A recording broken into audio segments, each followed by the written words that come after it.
Hi and welcome to this video about Spring Equinox, one of the Wheel of the Year festivals.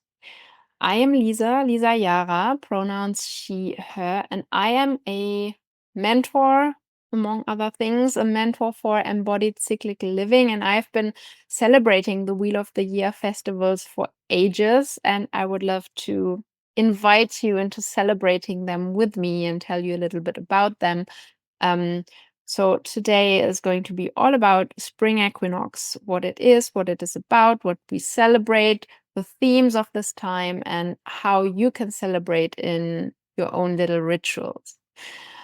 So Spring Equinox is one of the 8 Wheel of the Year festivals that overall, in entirety, they represent the circle of life, from death and decay at winter solstice, at the darkest point in the year, then starting to bloom and blossom and get out into the world, all the way to summer solstice, which is like the brightest, shiniest point with the most energy that we have over the course of a year, and then moving back down, turning inwards again, reflecting, shedding, and so on, back to this metaphorical place of dying, death, and decay in winter.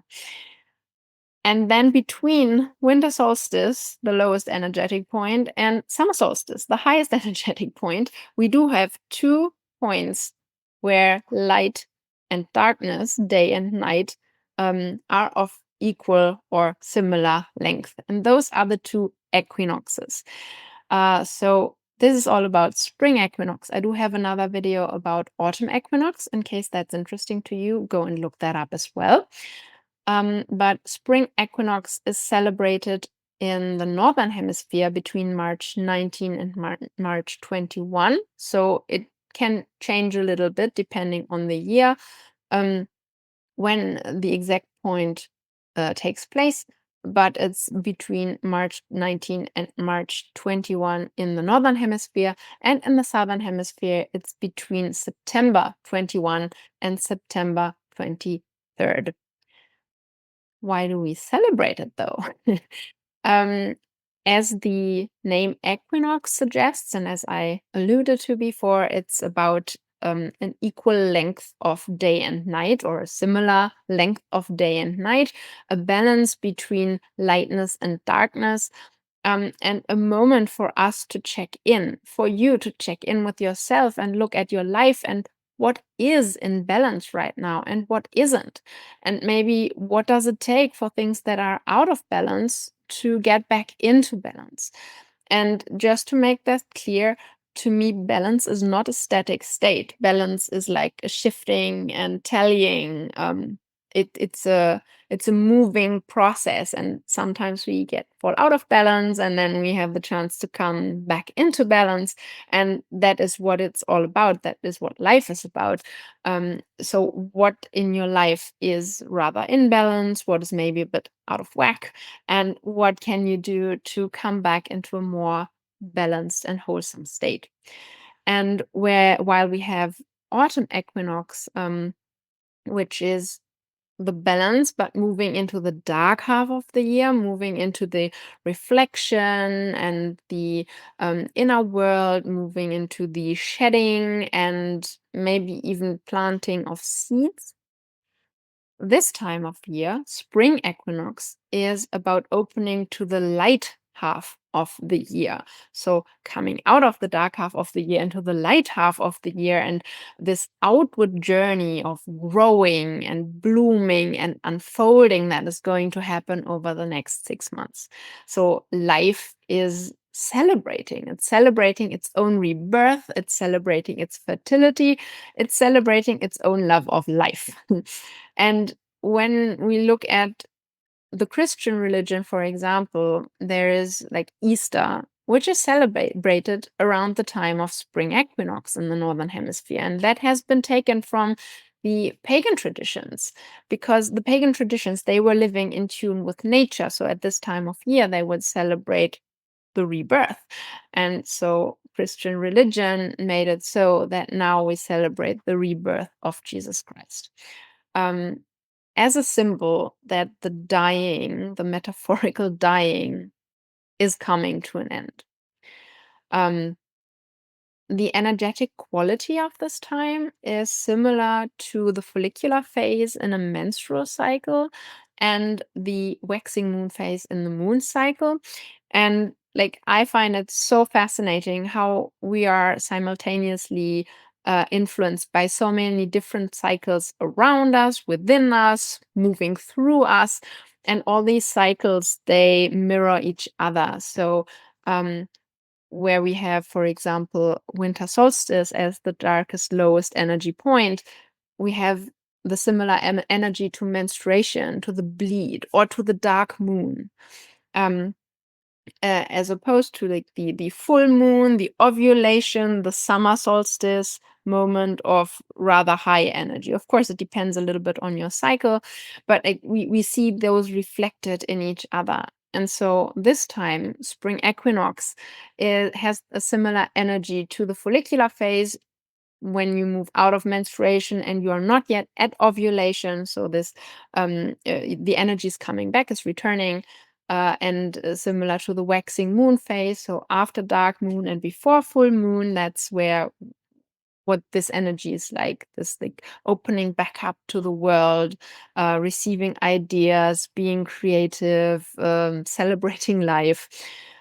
So we're basically like, and as I said, energy is returning. We are more outward focused from now on. And you can see the same thing happening in nature, where the seeds that have been planted are now like moving outwards out of the soil and towards the sun, start blooming and showing their first greens and the first flowers, with beautiful scents in the air.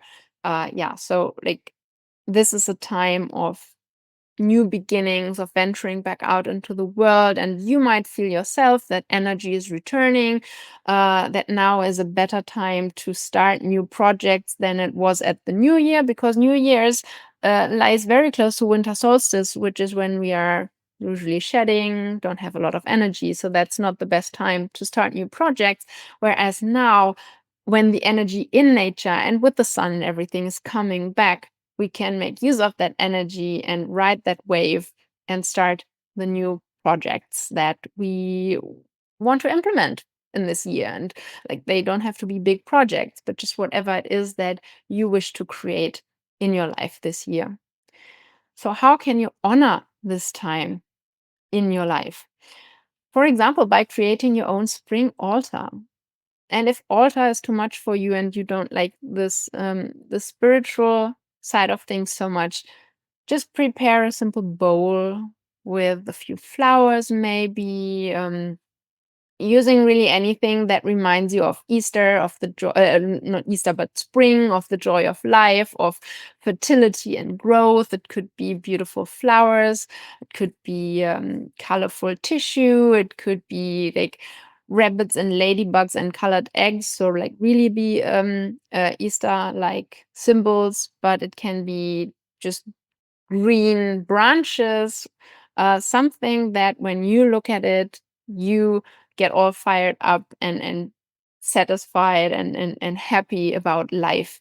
And then take a few moments here and there in your day, like either when you pass that altar or when you take some intentional time and look at it and receive this energy of the colors and the impressions and the senses, and receive it through your eyes and your other senses, and really connect with the springtime energy. Another way to honor this time of year is the good old spring clean. I find it so fascinating how we humans live in tune with nature, even though we might not be aware of it. Like, this is usually a time where we want to clean out the muck of the winter, where we want to bring things in order, where we like clean the chairs and whatnot outside on the balcony or on the terrace so that we can start sitting outside again. And we naturally do this. And I don't know about you, but for me, when I do this outside cleaning process, or cleaning, throwing away stuff that I don't need anymore, like bringing things in order, that helps me organize myself on the inside as well. So when I've done the outer spring clean, I feel much more whole and organized inside of myself. So could be a great idea at this point in time. Then, of course, planting things, or if you've got your own garden or a place on the balcony where you can plant your own plants, vegetables, whatever it is that you'd like to plant, do that. Or if you are living in an apartment without anything anyway to be outside, then you could just buy a plant, or plant something on the windowsill, and just get nature into your home to symbolize that nature is returning from death of winter. And then, of course, living your creativity, like showing your creativity. You are a creative being because we are all creative beings, whether for you that's painting or drawing or singing or making music or cooking or dancing through the kitchen or there is 1,000 ways to be creative in your own way. Decorating your home is also a really beautiful way to be creative. So use your creativity and look for something that brings joy to you specifically, and do a little bit of that every day to show yourself that, yes, it's springtime. Now, what are the themes of this time? And I have alluded to them all throughout everything I've shared before, but one for sure is rebirth. Like winter, the death of winter is coming to an end. It's time to stretch the limbs, just like the seeds are stretching their own limbs to come through the soil. It's time to reawaken our spirit. Nature is awakening all around us. It's a moment to remember that after every death, a rebirth is coming. After the death of winter, a new spring is coming. Death is always a chance for something new. And a woman or a menstruator goes through this process of dying and being reborn every month. As I've shared before with the cycles, like our bleed or the dark moon phase, so the bleed if you're menstruating, and the dark moon phase if you're postmenopausal, or you are pregnant, or you don't have uterus and ovaries, like that is the time where you shed and let go and die. Some part of you dies, an old version maybe, or you let go of some old belief. And that allows room for something new to be received and bring it to life. And so that is what we're celebrating now, that there is something that is beginning right now in this rebirth of nature. A second theme is fertility and sensuality and the joy of life. So outside, you do start to see it in nature, that nature is bringing out her best. like lambs are being born, bees are buzzing around, the flowers and trees are sprouting, there is beautiful scents in the air, there is this lush green of the first leaves. And yeah, life is really celebrating itself. So how can you get in touch with your own sensuality, or maybe even your own sexuality? And I know that can be hard for you depending on your experiences, but and especially in our like Christian culture that we might have grown up in, can be hard to allow this like overpowering joy of life and overpowering sensuality to be okay. But it is okay. It is more than okay. And to release all the shame that we might be feeling just because we enjoy watching a sunrise so much, or smelling a flower so much. But those are the easiest entry points back into a connection to yourself, like using your senses, whether that's watching something beautiful, or tasting something beautiful, or smelling something beautiful, or touching something like a silky, soft tissue, or something that you enjoy, or a light feather. Like, how can you get in touch with your senses? Because what that does, it helps you be in the moment. And whenever we are in the moment, our nervous system calms down. We are connected with our body. We trust ourselves more. And so, like, this is your invitation right now to get in touch with your own senses. And of course, in case you do experience some issues with that, with your sexuality, with your sensuality, with being your true self and showing up as your true self in your life, reach out. I'm a confidant through challenging life transitions. I'm a womb health practitioner. So, in case any of this troubles you, there is a possibility that you get the support that you want. And if not, use your senses, get in the moment. That's a beautiful first step. The third theme is creativity. Because fertility is also about creativity, creating something from nothing. Whatever it is, if it's trying out a new recipe, or trying out a new style of painting, or just throwing your paints all over the canvas, or whatever it is for you, just try something new. Try using your creativity in a way that doesn't have to make sense. It doesn't have to accomplish any goal. There doesn't have to be a beautiful portrait afterwards.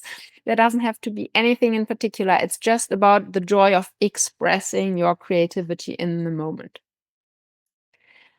And I also want to suggest a few rituals that you can do, my favorite rituals, um, to honor this time of life, of year. Um, two personal rituals. The first is something I named New Beginnings. So looking back at the past months since winter solstice, end of December in the Northern Hemisphere. Like, look at what seeds you planted at that time, what you set out for this year, to what you wanted it to be like, what you wanted to call in more in your life. Which of these seeds have sprouted and taken root in you? And which of these roots do you want to continue nurturing? Because just because something has sprouted doesn't mean you have to tend to it if it doesn't bring you joy. So, like, what has sprouted and taken root, and which of these roots do you actually want to nurture and nourish in the coming months? And what are the first possible steps that you can take to tend to them so they can become more visible in the world around you, like in your life? And in case you celebrated the 12 Holy Nights with me or with someone else, and if you do not know what the 12 Holy Nights are, I do have a video about that as well, where I explain my favorite winter ritual. So go out and check it out. Go and check it out. If you celebrated the 12 Holy Nights and you did the ritual of the 13 wishes, there was one wish left for you to accomplish this year. So if you did that and you've got your wish at hand, maybe there is some new inspiration coming at this time on how you can start implementing that, or implementing something so that this wish can come true this year. So what is it that you want to nurture moving into the light half of the year? The second ritual is a cleansing fire, and that can be an actual fire. You could light a candle, or you could light a fire in a fire bowl and just gaze into it. And then allow for anything hard and burdensome to come up, and give it over. Like, hand it over to the fire for it to be burned and consumed. Because fire is a very powerful element that helps us burn away what we no longer wish to carry, which is outdated, which maybe never belonged to us, which was given from someone else and we don't want to carry it anymore, or that we carried so far and now we want to hand it over. We don't want it anymore in our lives. So, as an alternative, you could imagine, please don't do it, just imagine you stepping into the fire and having the flames consume everything that is dark and heavy and that you no longer wish to carry. Or you envision these things to come up and handing, maybe even with the gesture, handing them over to the fire. And I don't know about where you live, but here in Germany, we do have Easter fires, and they have the same symbolism. They symbolize us letting go of the muck of winter and whatever other darkness and heaviness and burden we carry around that we don't want to carry, and like allowing it to be burned away so we can step into the light half of the year much lighter and more easeful than before. And of course, if you prefer celebrating this time in a group, you could come together with your friends and color eggs together, or decorate, or just do something, some crafting with your hands. Play your favorite music, maybe even some drumming, maybe there's going to be some dancing, maybe each of you can bring a little something to eat and drink so you can really cherish your senses. And then do something fun together, color something, decorate something, celebrate each other, and celebrate life. And of course, if you want to learn more about spring equinox, because guess what? I've talked a lot and still there's more. There are more rituals. Or if you simply want to look up the rituals that I mentioned, I've got them in my blog article and I will link to that below this video. So go check that out. And you will also find further resources on my blog or in the other videos here on my YouTube channel. If you want to get in touch with your personal cycle more, could be the menstrual cycle, it could be the moon cycle, wherever you are in your cyclical journey. I do have a course, a free course called Unlock the Healing Power of Your Cycle, where you will learn how to read your cycle as a compass to navigate life, which is a very powerful thing to do. And I will link to that below as well. And then I invite you to sign up for my Moon Day Musings. They are my free weekly e-letter on Moon Day. Mondays are connected to the moon on Moon Day mornings, that are supposed to help you connect with yourself and start the week more grounded and connected and easeful and relaxed than you might normally do.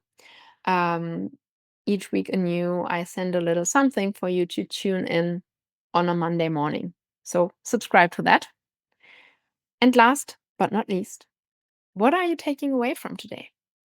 Maybe you need to watch this video again, but like, what surprised you? What was interesting? What was new to you? Do you know further rituals that you do, that you celebrate regularly around this time of year?